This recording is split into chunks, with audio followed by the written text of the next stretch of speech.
Di tengah lautan luas nan sunyi, ada satu nama yang terus menggema dalam catatan sejarah kelautan dunia, bukan karena kejayaan atau pencapaian pelayaran, melainkan karena misteri kematian yang tak pernah terpecahkan.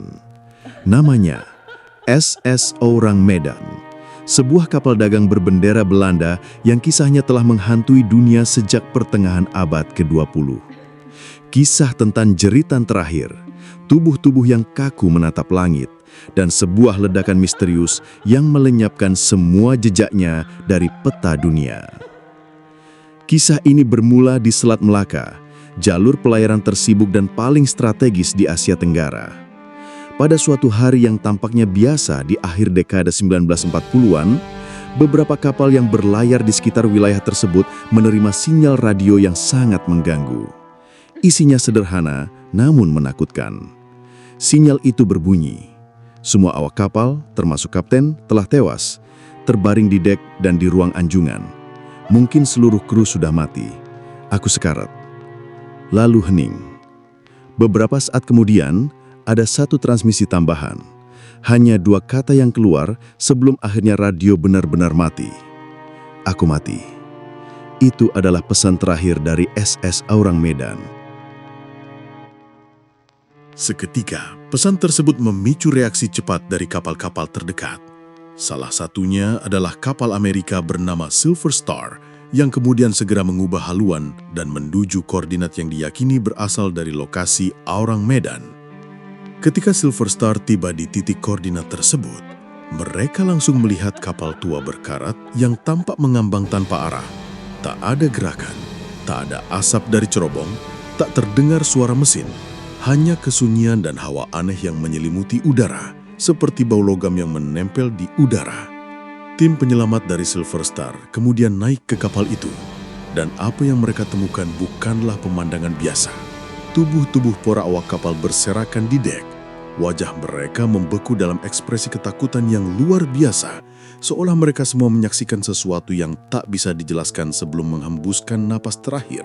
Matanya melotot, mulut terbuka, tangan terangkat seperti mencoba mempertahankan diri dari sesuatu yang tak terlihat. Bahkan tubuh seekor anjing penjaga kapal pun ditemukan dalam kondisi yang sama, taring terjulur dan bulu berdiri, seperti menggonggong pada sesuatu yang tidak kasat mata. Tak ditemukan luka fisik, darah, atau tanda kekerasan. Namun tubuh-tubuh itu membatu, mengeras seperti patung, seolah nyawa mereka direnggut secara serentak oleh sesuatu yang bukan dari dunia ini. Ruangan demi ruangan diperiksa, dari ruang mesin yang kini sunyi dan dingin hingga anjungan kapal yang seharusnya menjadi pusat komando. Di sana, tubuh kapten ditemukan masih duduk di kursi komandonya, membatu dan kaku seperti jasad lainnya. Tangannya mencengkeram lengan kursi dengan erat, sementara matanya menatap ke langit-langit, seolah terakhir kali ia melihat sesuatu yang begitu menakutkan, lebih dari mimpi buruk paling liar sekalipun.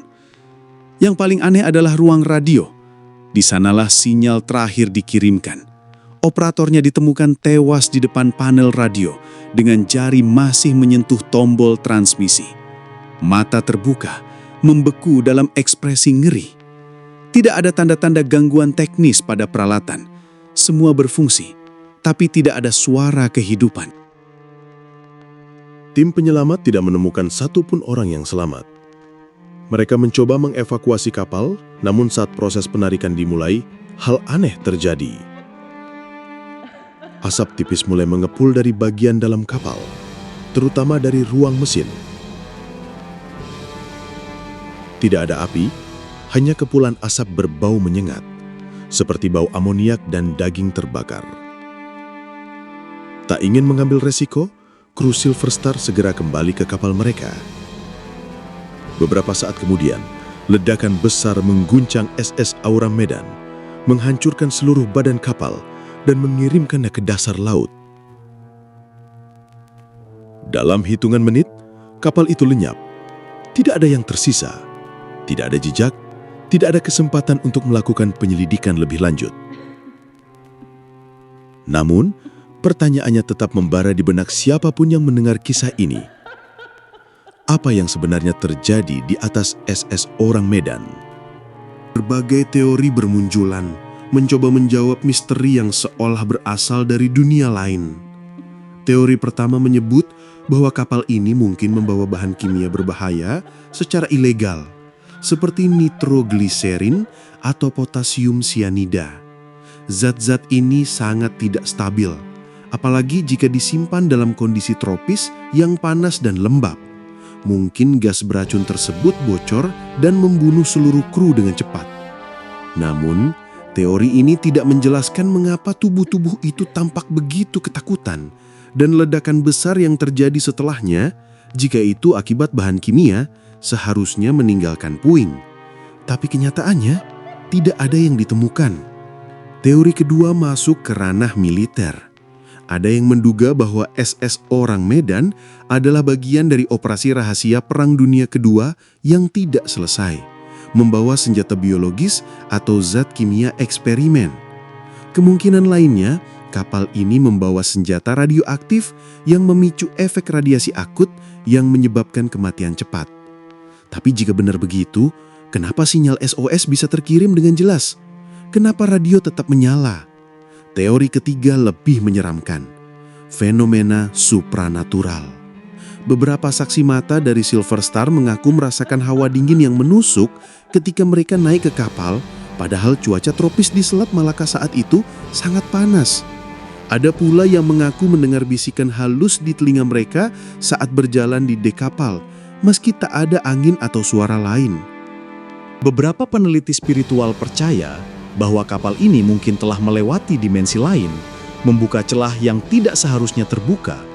Mungkin saja, dalam pelayarannya, SS Orang Medan memasuki wilayah yang dikenal sebagai perairan mati, tempat-tempat di laut yang memiliki energi tidak biasa, seringkali dikaitkan dengan aktivitas paranormal. Dan ada pula legenda kelautan yang menyebut tentang kutukan kapal hantu, semacam entitas tak kasat mata yang bisa menyatu dengan kapal dan perlahan-lahan mengambil nyawa satu persatu kru di dalamnya. Beberapa orang percaya Orang Medan telah dirasuki entitas semacam ini, makhluk yang tidak bisa dijelaskan oleh sains namun meninggalkan jejak dalam bentuk teror dan kematian massal. Bahkan, ada pihak yang percaya SS Orang Medan tidak pernah benar-benar ada, bahwa kisah ini hanyalah urban legend yang tumbuh di kalangan pelaut. Namun, jika demikian, mengapa begitu banyak laporan tertulis yang menyebutkan sinyal SOS dan kedatangan Silver Star? Mengapa nama Orang Medan tertulis di beberapa catatan pelayaran era 1940-an? Upaya pelacakan terhadap dokumen resmi mengenai SS Orang Medan memang tidak membuahkan hasil pasti. Tidak ada data pendaftaran resmi yang menyebut kapal itu milik perusahaan tertentu. Tidak ada manifest, tidak ada rute pelayaran. Semua seolah kabur, seperti kabut tebal yang menyelimuti perairan malam. Namun bagi para pelaut yang masih menjelajahi Laut Asia Tenggara, nama Orang Medan tetap menjadi legenda yang dibisikkan di malam hari, saat laut tenang dan bintang bersinar terang. Banyak yang percaya kapal itu masih berlayar dalam bentuk roh, menghantui mereka yang terlalu berani menantang lautan malam. Dan mungkin jika kau cukup sial, kau akan menangkap sinyal radio aneh suatu malam yang berbunyi, "Semua awak kapal telah mati." Dan saat itu terjadi, jangan jawab, jangan dekati koordinatnya, karena mungkin kau akan menjadi bagian dari misteri yang sama. Bagian dari kisah SS Orang Medan yang tak pernah benar-benar berakhir.